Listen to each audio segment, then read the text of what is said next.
Posting B'chvedach Sanya. As President Trump said to Rubashkin, I shan't keep you for long.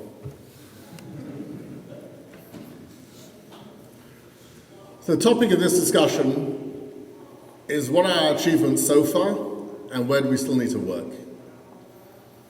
So let's have a look, let's examine, as the previous speakers have examined, what our achievements to date. So last year, it was the first time that this topic, the topic of sexual abuse, was on the bill at the Torah Umesorah President's Conference, and that was a chiddush. It was a good thing. I pointed it out at the time, as did see. This year, the chiddush is that it's not a chiddush. And this year's topic is much scarier, because not only are we talking about sexual abuse, but we're talking about addictions, and we're talking about suicide. This points to a far greater acceptance of the realities out there. We have finally smelt the coffee, and we are allowing ourselves to be educated. We are far more aware. We are far better educated. This is in no small measure due to the sterling efforts of the various organizations here. Rabbi in Relief has made mental health something that we are not scared to discuss, something that we are not scared to refer to professionals. We are far more attuned to dealing with it. It is no longer being ignored and hidden anywhere like it was in the past. Tzvi and Amudim have done amazing work in forcing us to bite, chew, and swallow the harsh facts. He's tireless, he's relentless, his efforts are constant to force us to wake up. He rubs our nose in it, he beats us up about it, again, and it's still not enough. And it creates dividends.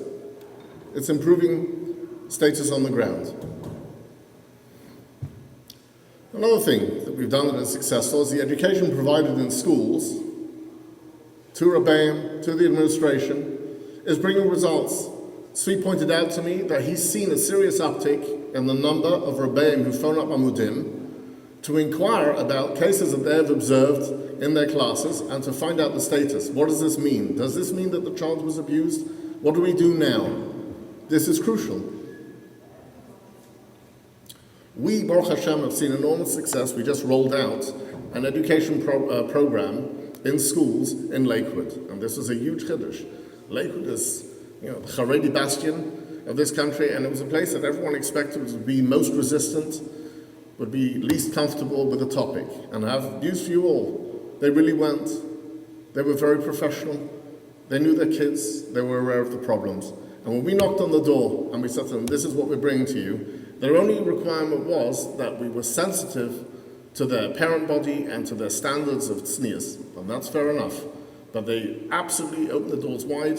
The biggest, and the best, and most established schools in Lakewood have allowed these programs through the door where we're training the parents, we're training the kids, we're training the admin, and we're training the staff. So, clearly, this, awareness is really making inroads in all levels of our society. Even the Hasidic world is taking note and is introducing safety programs into their schools. So far, it's only to a small extent. In Mitzvah Hashem, it should be rolled out to a far larger extent. Another thing that's bringing results are research. Oddly enough, there had been no real research done on this topic of sexual abuse in the Chareidi world until fairly recently. And we started doing it, and now, with the help of Amudim, with the help of Relief, we're beginning to get the interim results, and they're showing very interesting things. They're showing us, Lamashal, that everyone always assumed that, the big factors out there with the strangers and the Rabbein in schools are always pilloried. We discovered that strangers are perhaps 5% of the issue, and Rabbeim are really a very minor percentage of the problem. And even that is far too much, but ultimately, when you realize that over 90% of the problem is family and friends, then it allows us to focus our efforts successfully on the real targets. Baruch Hashem, we have Balbatim. Mandy and Moshe are in the room, so I'm going to make you blush. We have Balbatim who are fired up about this topic. We have Balbatim who lose sleep at night about this topic. We have Balbatim who actually give a damn.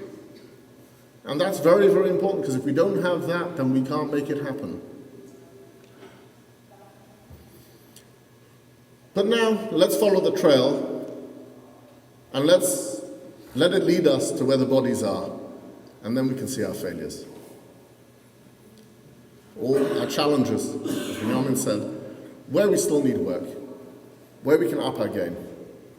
So for far too long, addictions and suicide have been ignored. It doesn't happen in our tzibah, it's not relevant, maybe by the goyim.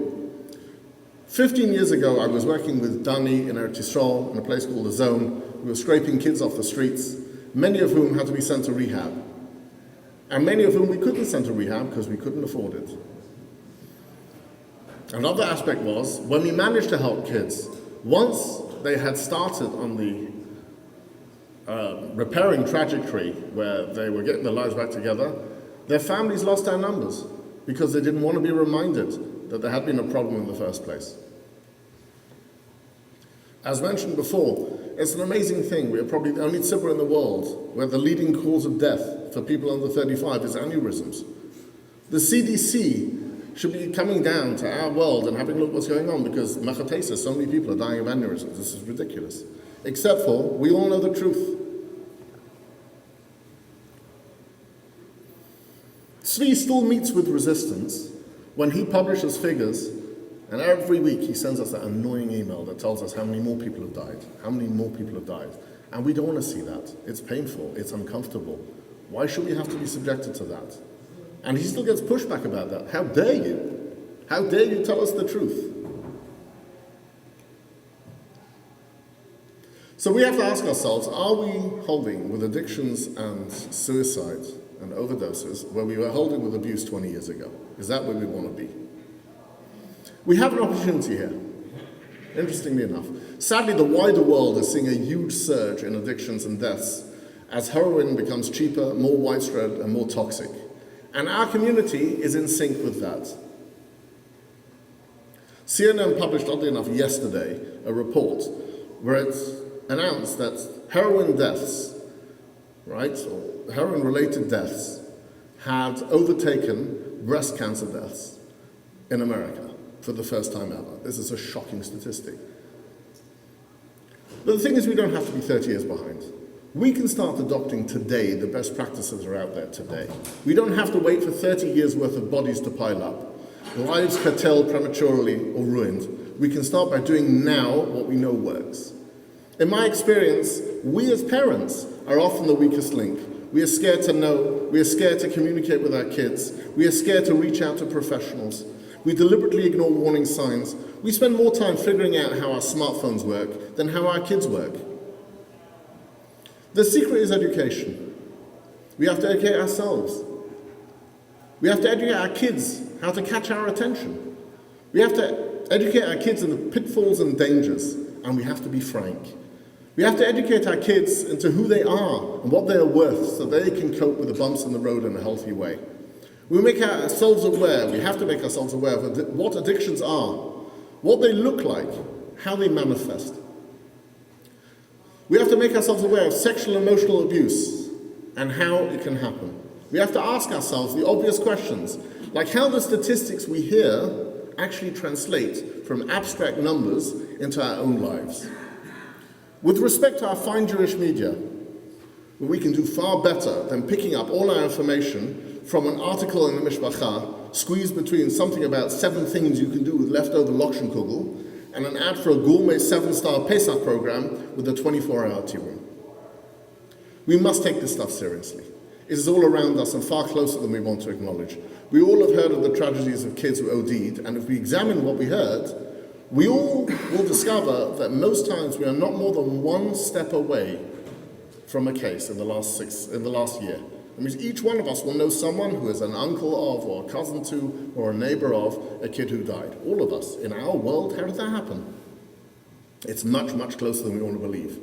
And when I tell you that's about ODs, al-achas kama v'kama, it's so much more prevalent when it comes to the world of sexual abuse. We really are much closer to that than we want to be comfortable with, but it's the realities. I don't want to monger panic, but I do want your help, you here who are the presidents and executive directors and machers and movers and shakers of our moistus and in our tzibah. You represent a big chunk of Klal Yisrael. You get your hands dirty on behalf of the tzibur. So we need you at the vanguard. The school is the natural place for many of these educational efforts. Svi just told you about the initiative that we are unrolling now, where we want to broaden and depthen. Is that a word? Now it is. We want to broaden and depthen. I say that with pride. That was the Chiddush. We want to broaden and depthen the extent of curricula that we're teaching our kids because we want to create healthy kids. We want to create a kid who will be resilient in the event of a problem. We want to create a kid who in the event of a problem knows how to reach out to us and knows the words and knows how to express himself and he knows how to say no. And he knows that when drugs are offered, it's not a good thing. And he doesn't have the same title for it because he's not broken inside.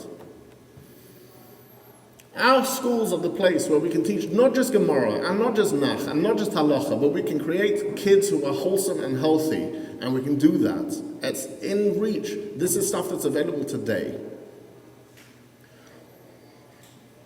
I'm sad that I have to have this discussion, more or less on a yearly basis, or much more often than that. And we discuss it and we repeat it. However, I don't care how uncomfortable it is to discuss it. It's much more disastrous not to. Thanks and good Shabbos.